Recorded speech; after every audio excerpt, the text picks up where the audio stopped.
Coming up on the Paper Talk today, we'll be looking at injuries. It looks like Luke Shaw's going to be out for a significant amount of time.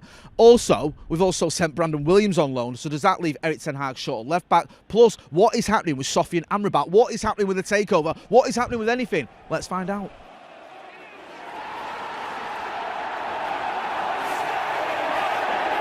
Jay here for Stretford Paddock. This is the Paper Talk. As you can see, I'm outside Old Trafford and the weather is mild with a little bit of breeze. Anyway, we'll get straight into it. Loads of stories to look through. A few outgoings, potential incomings, plus injury news as well. It is all happening for Erik ten Hag, and not much of it is positive, to be brutally honest. Now, there's a story doing the rounds last night, confirmed that Brandon Williams has gone from Manchester United to Ipswich Town. Ipswich, of course, managed by former Manchester United coach Kieran McKenna. So Brandon Williams has gone there on what appears to be a season-long loan.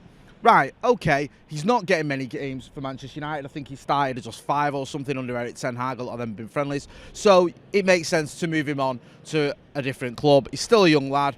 Hopefully he can start getting some football and potentially get a permanent move. The sort of twist in the tale is that we've also had a report that Luke Shaw is out with an injury, and it could be weeks rather than months that he's out for, but he is going to be out for a significant amount of time. We've also got Tyrone Malacia out as well, so that leaves us a little bit short at left back. Now, the news about Shaw's injury seems to break after Brandon Williams had been confirmed going to Ipswich Town, so it's probably not the best timing for Manchester United for Brandon Williams, but we've seen this before where we've been a little bit short with left backs, and what's happened is Diogo Dalot's ended up playing at left back with Aaron Wan-Bissaka on the right, so perhaps that's what we'll see against Nottingham Forest and maybe even Arsenal. But that Arsenal game does worry me, if I'm being brutally honest. You want your strongest team for that. Luke Shaw, who didn't have the greatest game against Spurs, but has been a very, very good player under Erik ten Hag, being out for a few weeks doesn't help Manchester United's cause, doesn't make life any easier for Erik ten Hag. So we'll keep you posted on what happens with the Luke Shaw injury and any other developments too.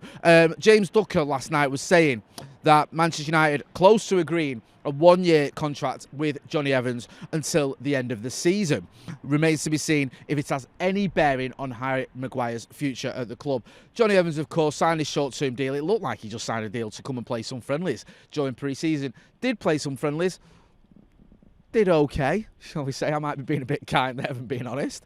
I don't think we go, oh, Jonny Evans is, set the world alight, but we know what he brings to Manchester United. We know that he's got that experience. He knows the club inside out. He's won a lot of trophies here, and it's another sort of experienced, successful player in the squad. Maybe he's got some sort of influence in terms of, coaching-wise, he can help out that. Because as a defensive option, yes, he could be a defensive option, but he's likely to be fifth-choice centre-back. I'd be surprised if he plays anything other than perhaps some Carabao Cup games and maybe dead rubbers in the Champions League, if there are any dead rubbers in the Champions League. So, as always, we'll keep you posted if and when that is confirmed. But it looks like a 1-year deal for Jonny Evans could be imminent. I know Adam McCall will be very happy about that. He loves Jonny Evans, and I can understand why. He's been a great player for Manchester United. Also, on incomings even, Sofian Amrabat.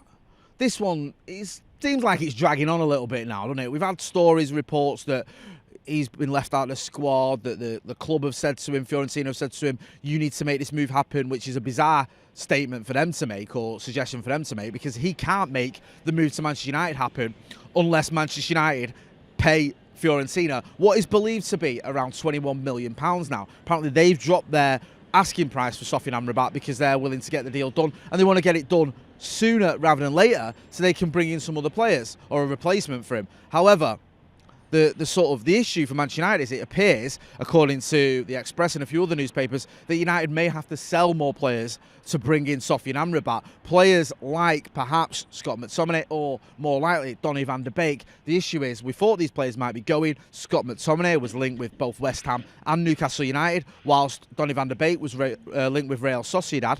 Neither of them have gone, and now both moves have cooled a little bit. We don't know what's going to happen with Scott McTominay because of, obviously, we've had injury to Mason Mount. Does that mean he can still go? The Donny van der Beek move, it looked like a bit of a no-brainer. He's not getting much game time. Real Sociedad wanted him. Why don't that happen? Now that's gone a little bit quiet. So we'll keep you posted, but it does seem a little bit frustrating, and it seems like Maybe, I think, and this isn't based on any scientific facts, just a feeling, and from what we've seen, that there could be a bit of a frenzy next week as we get towards deadline day, or even on deadline day, where Manchester United have to do a bit of wheeler dealing on the final day to get some players out and maybe bring Sofian Amrabat in. Manchester United fans group, the 1958, who we will be talking to later, have staged and organised a protest, for the game against Nottingham Forest. I think there's going to be a 60-minute sit-in after the game that's been organised by the 1958. Obviously, they've organised a few protests recently about the Glazer ownership. We know with the Glazer ownership as well, it does feel like it has all gone a little bit quiet, and there's reports, I saw this on Apple News last night, that Manchester United takeover, it says Glazers increasingly unlikely to sell club fair sources close to the deal. So we had this report, didn't we, from Neil Custis, I think, in The Sun, hashtag Don't Buy The Sun, saying that the deal was more or less done. Sheikh Jassim had been given the green light and he was going to take over in October. However, other publications, outlets are reporting that it seems like the Glazers might not be selling after all, and he might be staying on and keeping Manchester United Football Club. It's now been, what, 10 months, is it? 9 to 10 months since that statement about looking at alternatives, significant alternatives, or whatever the term was, I've almost forgot, when it comes to selling the club. Strategic alternatives, that was it, not significant alternatives. Strategic, I'll get my words out, alternatives. But they're still here, and it has gone cool. We know that Ineos and Sir Jim Ratcliffe wants to buy Manchester United, have made a bid. We know that Sheikh Jassim from Qatar wants to buy Manchester United, has made a bid. But neither of those two have been told they've been successful. According to most reports anyway, I know Custis went with that, no one really backed him up, and it did feel to me a little bit like the club have had some terrible PR because of the Mason Greenwood situation. Let's leak a story that the club's going to be sold soon. That'll get all the fans on board and stop them hating us. Well, it didn't work and no one believes you, so get a grip. Right, Mary Earps, who had a very good World Cup, I think she was goalkeeper of the tournament, or, got the Golden Glove, saved a penalty in the World Cup final, fantastic player for Manchester United. United women have rejected a bid for Mary Earps. She's got, I think, 1 year left on her deal.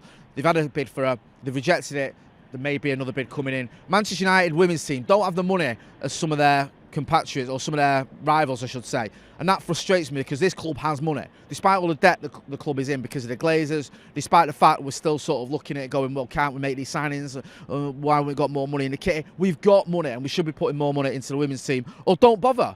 Don't do it half-hearted. We already saw it when Casey Stoney left because the facilities weren't good enough. It's ridiculous that Manchester United can have a women's team and not look after it properly. It just sums up the state of this club at the minute. There's another story doing the rounds. Manchester United could offer €25 million package to law 16-goal attacker. This is the Brazilian striker Marcos Leonardo. This came from Gazeta dello Sport via Sport Witness. It's also been reported in a few publications. It's mainly websites. I'm not seeing it in any newspapers. The likes of Court Offside are running with it, saying that the lad who's at Santos, he's 20 years old, could be a target for Eric tonight because he wants to bring in another striker and we could get the deal done for €25 million. I haven't seen it anywhere more established, shall we say, than some websites. If I do, or if we do, we'll give you a nod. We'll let you know what's going on in that with that one.